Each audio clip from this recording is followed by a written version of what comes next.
It's true I was a heck of a ball player when I played, but I never pitched for the Yankees. As a matter of fact, You never played in the major leagues. When The Bad News Bears opened in theaters on April 7th, 1976, it looked on paper like a harmless little league comedy. What audiences actually got was something far stranger. A beer-soaked, foul-mouthed, quietly devastating comedy about adults who had forgotten how to let children just play a game. Directed by Michael Ritchie and written by Bill Lancaster, the film turned Walter Matthau's washed-up pool cleaner, Morris Buttermaker, loose on a team of misfits nobody else wanted, and somehow turn a losing season into one of the most beloved sports movies ever made. It spawned 2 sequels, a short-lived television series, and a 2005 remake, and its title has outlived all of them, becoming a permanent piece of American slang. But underneath the crooked uniforms and the ginger ale disguised as beer finale is a production history full of near misses, quiet sacrifices, and one continuity error that accidentally preserved a version of the ending nobody was ever supposed to see. Here are 15 facts about the Bad News Bears that even longtime fans of the film might not know. Stick around for number 15, where a single blink and you'll miss it detail reveals an entire ending the filmmakers shot and then buried. It's almost impossible now to picture anyone other than Walter Matthau shuffling around the dugout in a rumpled Chico's bail bond jacket, but the role of Morris Buttermaker nearly went to 2 very different leading men. According to producer Stanley Jaffe, both Steve McQueen and Warren Beatty were approached early in development. McQueen, whose career was built on lean, controlled cool rather than comic self-deprecation, was reportedly never a serious possibility in practice. Tatum O'Neal later said flatly that she doubted he would have taken the part at all. Beatty came closer, apparently agreeing to the role before backing out to commit to Reds, the sprawling historical drama that would eventually earn him his only Best Director Oscar. Only after both actors moved on did the part land with Matthau, whose gift for playing lovable curmudgeons made him, in hindsight, the only actor who could have carried the role. Jaffe would later describe Matthau as a man with a heart as big as this world, hiding behind a permanent scowl, which, not coincidentally, is a pretty good description of Buttermaker himself. Bill Lancaster, the son of Hollywood legend Burt Lancaster, wrote the Bad News Bears screenplay while drawing directly from his own memories of youth baseball. The over-invested parents screaming from the bleachers, the coaches treating a children's recreational league like a professional playoff race, the casual cruelty kids sling at one another in the dugout, none of it was invented for shock value. Lancaster had lived through versions of it himself. It shows in how specific and unglamorous the film's adult behavior feels. Producer Stanley Jaffe has said the version of the script Paramount originally optioned was very different for what eventually reached screens. The back half was reworked substantially during development, shifting emphasis away from a subplot centered on Kelly Leak's legal troubles and toward the ensemble story about the team itself. Lancaster, by all accounts, was receptive to the changes, and what emerged was a script that reads less like satire and more like reporting. A writer putting his own childhood observations on the page and refusing to soften them for a family audience. Long before Tatum O'Neal ever stepped onto the mound as Amanda Wurlitzer, the role passed through the hands of several other young actresses. Jodie Foster was reportedly attached to the part early on, but she left to take the role of Iris in Martin Scorsese's Taxi Driver, a film that would earn her an Academy Award nomination that same year. Sarah Jessica Parker also tried out for the role during the audition process. The part then appeared to go to Christy McNichol, who successfully auditioned and was reportedly told to start preparing for a start date. According to McNichol, the production changed course over the course of a single weekend, and she learned the role had gone to Tatum O'Neal instead. It's a strange bit of Hollywood trivia to sit with. 3 actresses who would go on to have significant careers of their own each had a claim on Amanda Wurlitzer before the role settled on the girl who ultimately defined it. By the time the Bad News Bears went into production, Tatum O'Neal was not an unknown quantity chasing her first break. She had already won the Academy Award for Best Supporting Actress for 1973's Paper Moon, a victory that made her, at age 10, the youngest competitive Oscar winner in the ceremony's history. That distinction still stands. And yet the pay structure on Bad News Bears told a different story about how the industry valued her. Mathau reportedly entered the production with a base salary of $750,000 plus more than 10% of the film's theatrical rentals, a deal that ultimately pushed his total earnings from the picture past $2 million. O'Neill's reported deal was $350,000 plus a percentage of net profits in the single-digit range, roughly half of Mathau's base pay, despite the fact that O'Neill was carrying much of the film's emotional weight and had a specific, proven track record of box office success. It's a pay gap that looks even starker with distance. An Academy Award-winning lead actress negotiating from a position well behind her older, male co-star. Rather than rely entirely on editing tricks or a body double to sell Amanda's fastball, Tatum O'Neil spent real time before filming working with a pitching coach to develop an authentic delivery. The wind-up, the stride, the arm motion, the release. Producer Stanley Jaffe has described how, before she was cast, O'Neil was brought to a ball field near the production offices and asked to actually pitch so the filmmakers could gauge what they were working with.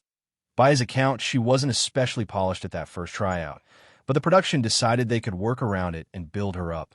That work paid off across most of what appears on screen, even though the production did lean on a stunt double shot from behind for a portion of the more demanding pitching footage.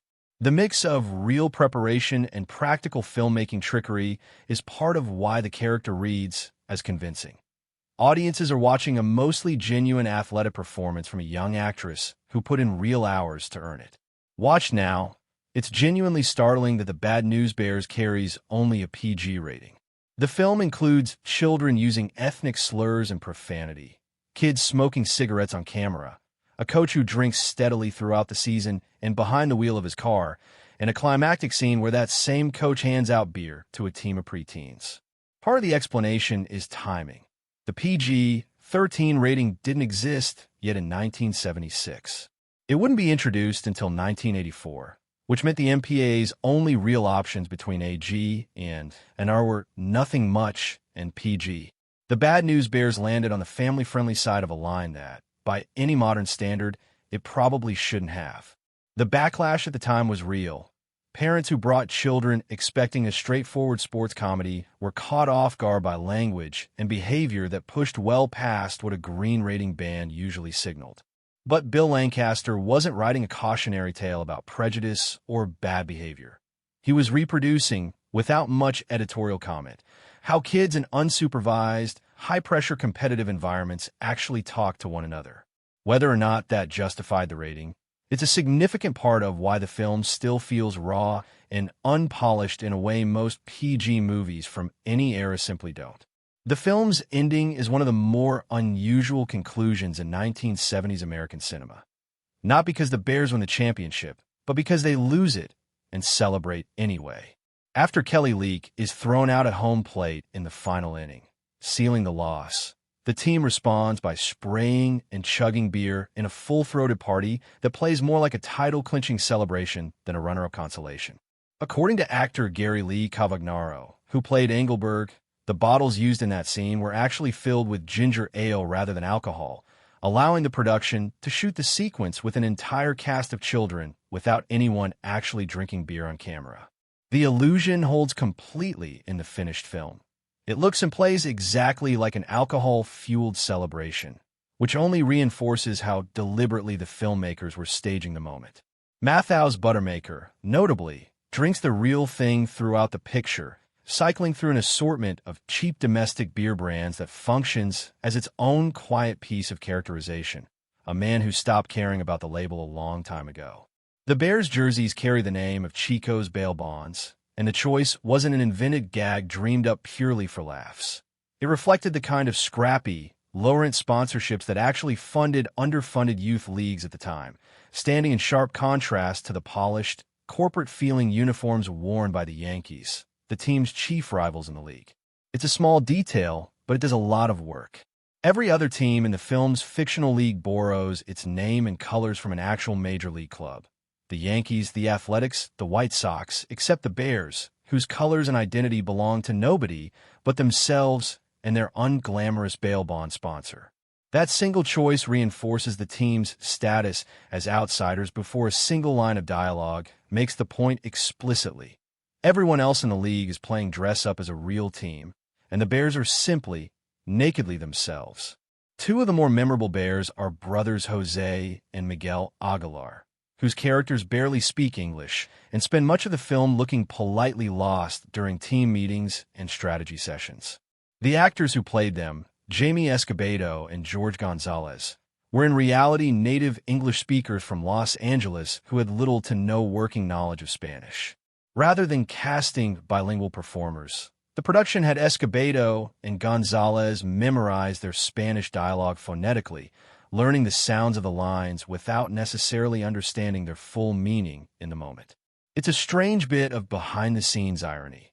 The two characters written to be the most linguistically isolated from their teammates were, off-camera, among the more easily communicative members of the young cast, fluent and comfortable chatting with an English-speaking crew between takes. On screen, the disconnection reads as completely natural. Off-screen, it was a performance built entirely from memorized sound rather than lived experience.